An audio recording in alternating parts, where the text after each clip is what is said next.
আল্লাহ রাসূল সাল্লাল্লাহু আলাইহি সাল্লাম একটা ভরা মজলিসে বললেন, এখন এক সাহাবী এসে এখানে বসবে, এই সাহাবীটা জান্নাতি। সব সাহাবারা অবাক, না জানি তিনি কার কথা বললেন। সবাই দেখতে পেলেন ইন দ্য মিন টাইম এক আনসারী সাহাবী এসে এই জায়গাটাতে বসল।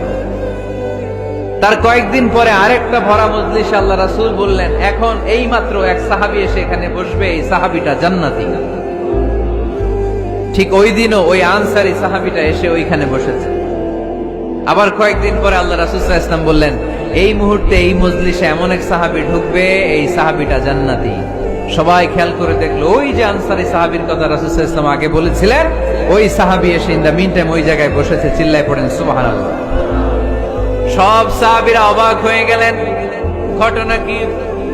কি এমন গোপন আমল করে এই সাহাবী, যে গোপন আমলের কারণে তিনটা ভরা মজলিসে বিশ্বনবী এই সাহাবীকে বললেন জান্নাতি। সাইয়েদনা আব্দুল্লাহ ইবনে আমর ইবনুল আস গোপন তথ্য বের করার জন্য ওই সাহাবীর বাড়িতে চলে যেয়ে সাহাবীকে সালাম দিয়ে বললেন, ও আনসারী সাহাবী, আমার বাবার সাথে আমার ঝগড়া হয়েছে, আমি 3 দিনের জন্য তোমার বাড়িতে মেহমান হতে চাই। কয়দিনের জন্য? 3 দিন। ওই আনসারী সাহাবী বলল, আহলান ওয়া সাহলান, খোশামদেদ, আপনি আমার মেহমান হবেন, এটা তো আমার সৌভাগ্য। আসেন, থাকেন, এই ঘরে আমি থাকি, এই ঘরটা ফাঁকা, আপনি এখানে থাকেন। এবার আব্দুল্লাহ ইবনে আমর ইবনুল আস খেয়াল করলেন কোন গোপন আমল করে কিনা, কোন নেক আমল আছে কিনা এই সাহাবীর, যে কারণে তিনবার বিশ্বনবী এই সাহাবীরে জান্নাতি বলেছেন। 3 দিন টানা 3 দিন লক্ষ্য করার পরে সাইয়েদনা আব্দুল্লাহ ইবনে আমর ইবনুল আস এই সাহাবীর মধ্যে তেমন বিশেষ কোন নেক আমল, গোপন আমল আর দেখতে পায়নি।